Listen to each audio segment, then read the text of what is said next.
자식이 내게 온 이유 아시나요? 우리는 어느 날 준비되었든 아니든 부모가 됩니다. 아이의 울음소리를 처음 듣는 순간 그 작은 울음은 내 마음 깊숙한 곳을 흔들어 놓습니다. 그 소리는 단순한 생명의 신호가 아니라 이제 당신은 누군가의 전부가 되었다는 선언이기도 합니다. 아이가 내 품에 처음 안겼을 때 그 따뜻한 체온은 내 삶 전체를 바꾸었습니다. 그 순간 나는 더 이상 어제의 내가 아니었습니다. 나는 부모라는 이름으로 다시 태어난 것이지요.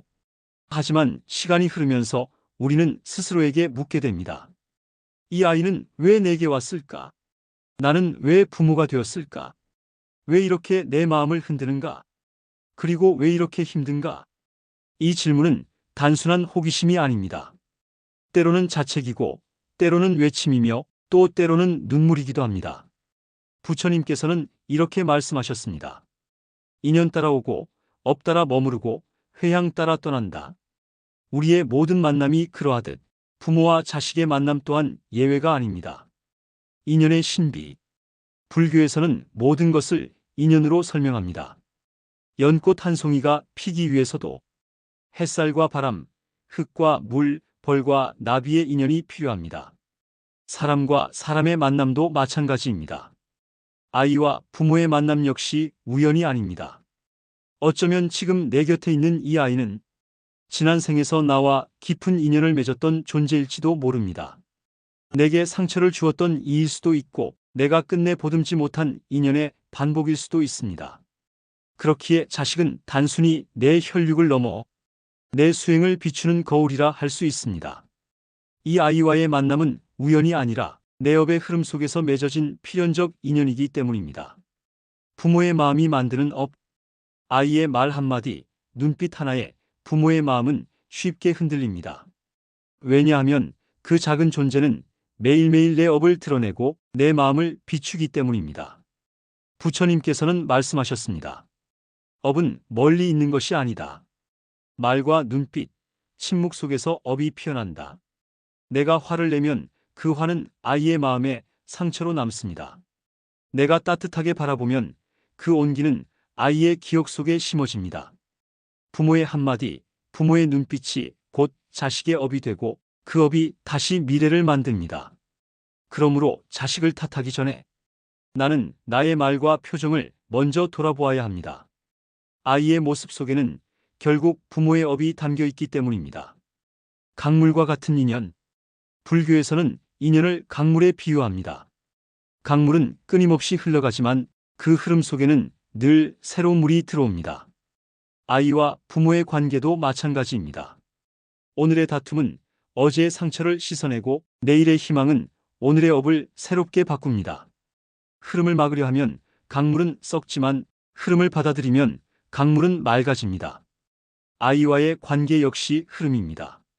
억지로 통제하면 관계는 막히고 병들지만 흐름을 인정하고 기다리면 관계는 다시 맑아집니다. 부모 수행의 시작. 부모가 된다는 것은 단순히 아이를 먹이고 입히는 일이 아닙니다. 내가 어떤 마음으로 아이를 마주하느냐가 내 삶의 수행을 좌우합니다.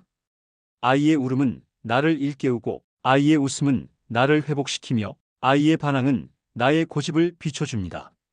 이 모든 것이 곧 수행의 기회입니다. 부처님께서는 말씀하셨습니다. 사람은 스스로를 다스려야 한다. 그렇지 않으면 그 어떤 인연도 조화롭지 않다. 아이와의 만남은 나를 시험하는 거울입니다. 그 거울 앞에서 나는 내 부족함을 보고 내 집착을 알게 되며 내 자비를 배우게 됩니다. 첫 번째 회향의 기도. 그러므로 오늘도 이렇게 기도합니다. 이 아이와 나의 인연이 복으로 이어지게 하소서. 이 아이가 세상 어디에 있든 자비를 지니게 하소서. 그 마음이 무너지지 않게 하소서. 이렇게 부모의 기도가 시작될 때 우리는 자식을 키우는 동시에 자신의 마음을 닦아가는 수행자가 됩니다. 사랑이 집착으로 변할 때 처음엔 아이의 웃음만 봐도 행복했습니다. 아이가 걸음마를 하고 말을 배우고 작은 것 하나에도 감탄하던 그 시절에는 모든 것이 감사와 기쁨이었습니다.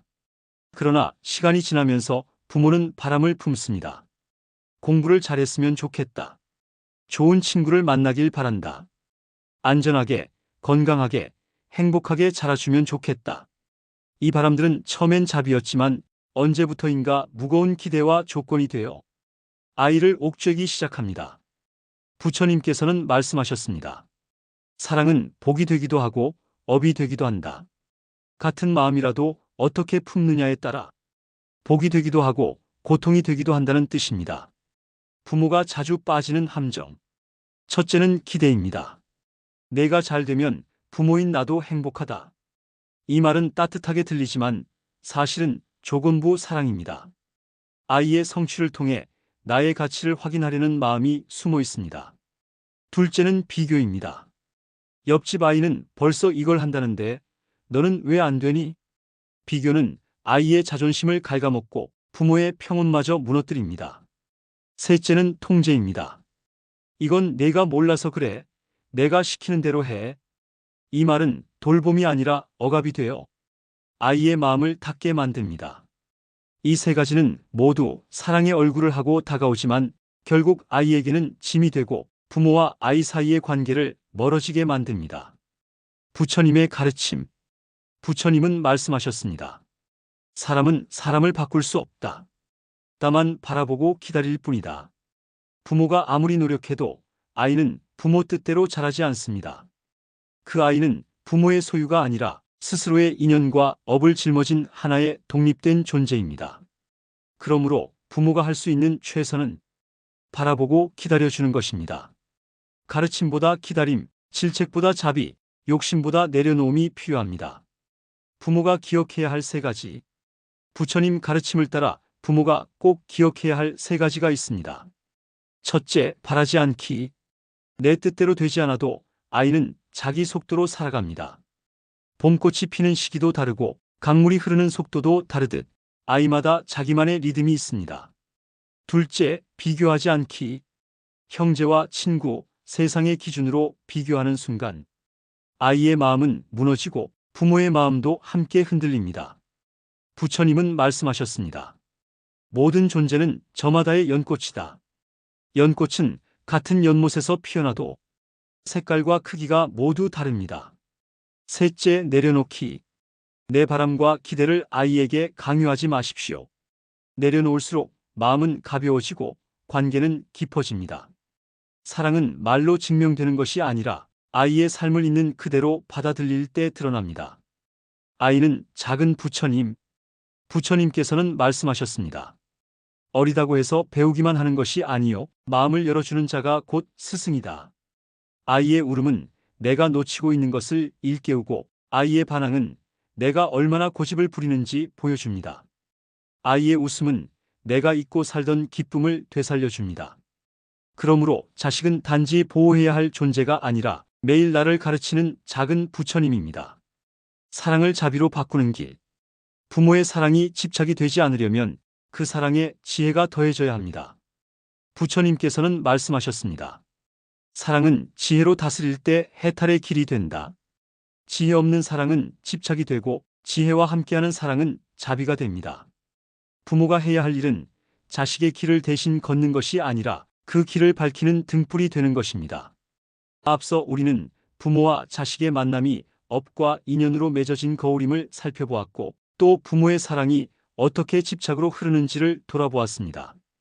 이제 마지막으로 우리는 부모와 자식의 인연이 어떻게 마무리되는지를 생각해야 합니다. 그 마무리의 이름은 바로 회향입니다. 부모와 자식의 관계는 영원하지 않다. 지금은 내가 아이를 안아주고 보살피지만 언젠가는 그 아이가 나를 부축하는 날이 올 것입니다. 지금은 내가 아이의 미래를 걱정하지만 언젠가는 아이가 나의 노후를 걱정할 것입니다. 삶은 그렇게 서로의 역할을 바꾸며 이어집니다. 부모와 자식은 고정된 위치가 아니라 시간과 인연 속에서 계속 바뀌는 존재입니다. 부처님께서는 말씀하셨습니다. 이 인연은 시작도 끝도 없고 지금의 만남만이 진실이다.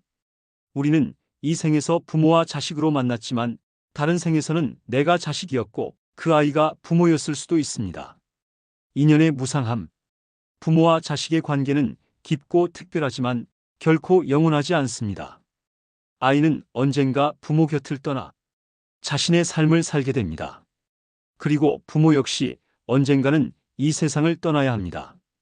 그렇기에 부모가 해야 할 일은 자식을 붙잡는 것이 아니라 자식을 존중하고 그 인연 안에서 자비를 피워내는 것입니다. 회향의 의미. 불교에서 말하는 회향은 내가 쌓은 공덕을 다른 존재에게 돌려주는 것입니다. 부모로서 나는 아이를 위해 수많은 수고와 희생을 했습니다. 그러나 그 과정에서 아이 또한 내게 큰 깨달음을 주었습니다. 따라서 부모와 자식의 인연은 사랑으로도 고통으로도 끝나지 않고 공덕과 회향으로 마무리되어야 합니다. 부모 수행의 완성. 부모의 수행은 아이를 통해 이루어집니다. 아이의 말 한마디가 내 마음의 상처를 건드릴 때 나는 내 업을 알아차립니다.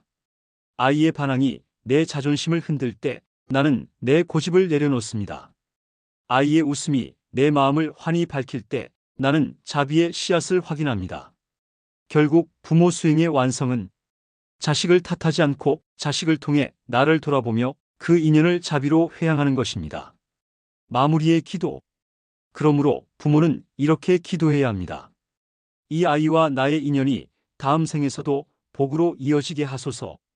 이 아이가 세상 어디에 있든 자비를 지니게 하소서. 그 마음이 무너지지 않게 하소서. 부처님께서는 말씀하셨습니다.